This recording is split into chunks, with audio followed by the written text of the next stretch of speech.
I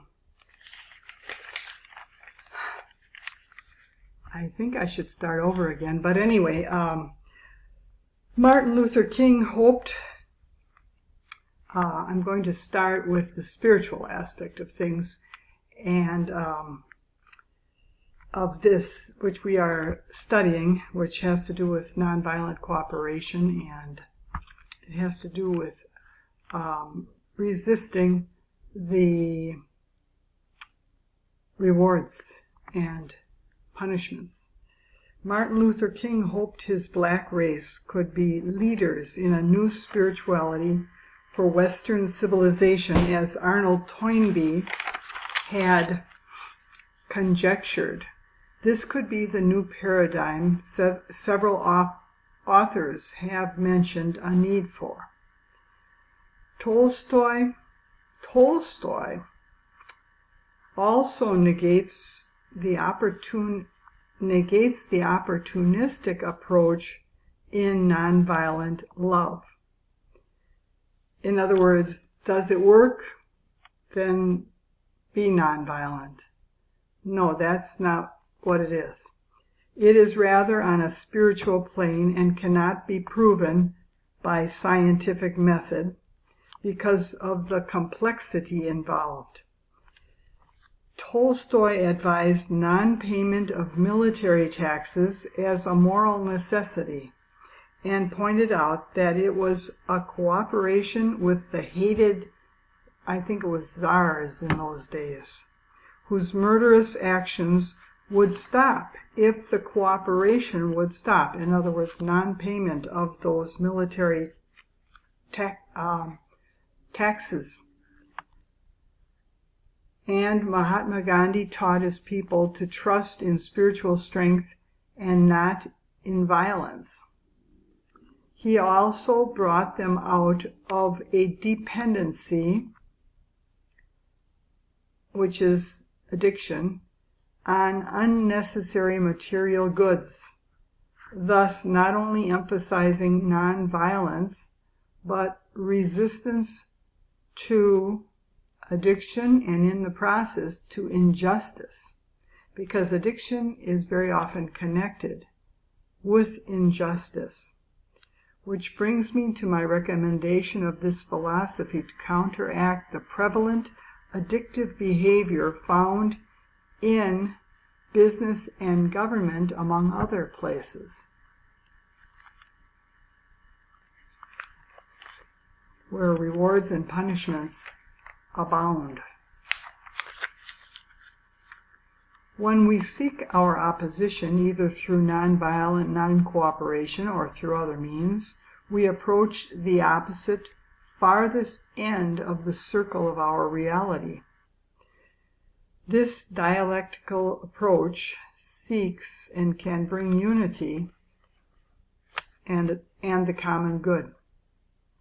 How would one go about resisting nonviolently this addictive behavior? Possibly a necessary step for many of us would be to step down from high positions in which flattery can occur and possible economic payoffs can occur, and propositions too good to be true, too good to resist.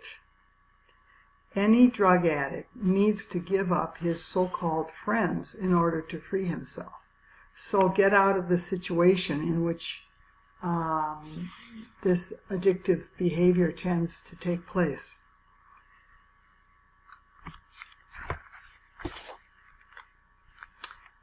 An exceptional situation sometimes takes place in which there's a conversion and a subsequent non-cooperation on a high level. So this is unusual, and this really has a big effect on the system because it's at a high level. It upsets those who seek the status quo. An example of this would be Bishop Romero of El Salvador. He had been on the side of those who were dominating in the wrong sense of the word, and he changed over, and he became part of the poor people. He sided with the people who were being punished, shall we say. He sided with them, and that had a tremendous effect. The process of seeking one's opposition carries with it naturally suffering. However, leaders in nonviolence have used fasting as part of the process also. So this is a purposeful type of suffering, or maybe not even suffering, maybe controlling oneself through fasting. Gene Sharp points out that there can be large numbers of deaths in a nonviolent resistant movement, but in nonviolent movements studied, these have been many fewer than in war situations. Persons surrounded by corporate addictive situations, well, this is going back to the idea before about having to lower your position. In a corporate situation, they would have to descend to a level where their surroundings would no longer be overwhelmingly addictive. I already had said that earlier. Okay, to get back to the process of nonviolent resistance, the process of suffering is very significant in nonviolence. Though through it, a person can change, develop, evolve into a new person. This, needless to say, has deep spiritual significance.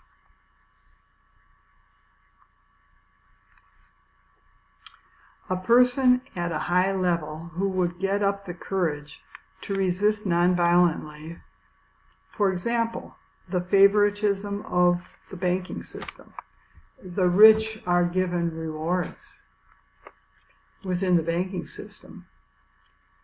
To resist nonviolently would probably pay a big price if someone would in the banking system, possibly losing his job and any future jobs in the field.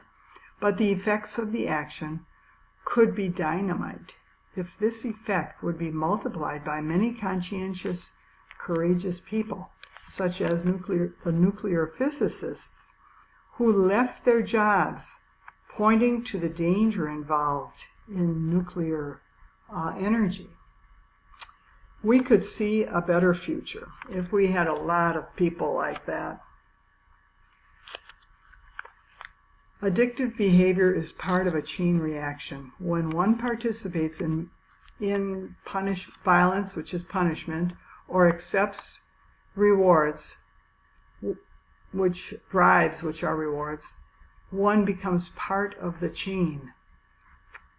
But one can free oneself from the chain by nonviolently refusing to cooperate in a given operation. This would cause a missing link in the chain. This would be deterrence on an individual level.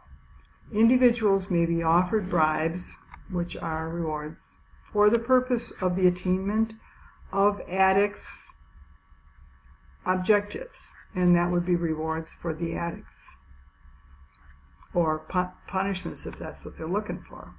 Individuals may be approached by several different addicts at any one time. It's up to the individual to identify the problem, communicate with the opposition.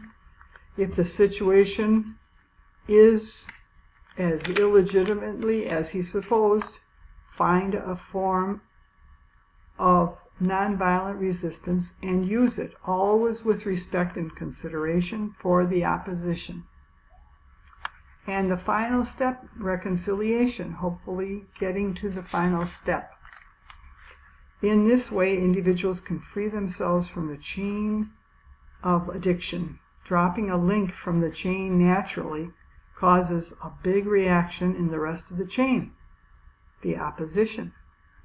There is no positive objective here on the part of the individual except the good results that come from non-cooperation with the addictive objective of the opposition. However, according to Lanza del Vasto, a writer, a practitioner of group nonviolent non-cooperation, he was a practitioner of group nonviolent non-cooperation, the individual practice is good, but hopelessly doomed to certain death or other negative results, whereas group nonviolence carries with it hope. Del Vasto points to several essential elements of nonviolent activities. Actions. Number one, actions should be explained to those they are meant for. Number two, demonstrations should not be secretive. King pointed out the worth and necessity of bringing tensions out in the open through demonstrations, that this was a good part of the process of bringing injustices to the public's attention. And three, in Del Vasto's group, that there's difficulty in nonviolence which ironically seems to increase with success, danger of co-optation. Gandhi points to the subtleties in the ins and outs of moral questions. Although it's extremely hard to see which way to go, it does make a difference, and any mistake will be hard felt. So when resisting, you have to be very careful how you do it, and never be violent to your opposition. Never use violence. Nonviolence should encourage the best in the resistors, facing up to consequences. Nonviolence can redirect power gone astray for the common good. Pope John XXIII advised mutual trust, in pacem in terris. And in order to get to a state of mutual trust, you have to go through steps of communication and sometimes resistance. You might say the process of suffering is natural feedback when connected to nonviolence. This feedback is very necessary for keeping in touch with reality. Tolstoy describes the unreal state of affairs for the leaders of his time. The leader was driven to a mental state of self-aggrandizement through the constant flattery for everything he said or did. Looked at in evolutionary terms, this leader was evolving according to his environment, a false environment, cut off from the natural negative feedback that is needed. If one of those surrounding him had decided not to cooperate with the dynamic, he would have been on an almost sure course to ruin that individual. This could be compared to the exaggerated respect that Ronald Reagan used to receive from the press at news conferences. It could explain some of his ridiculous remarks, such as the one about the truly needy. There have been studies aimed toward future improvements in questions related to peace and social justice. I think I'm going to leave this off right here, and thank you for listening, and I'll continue the next time with the next point.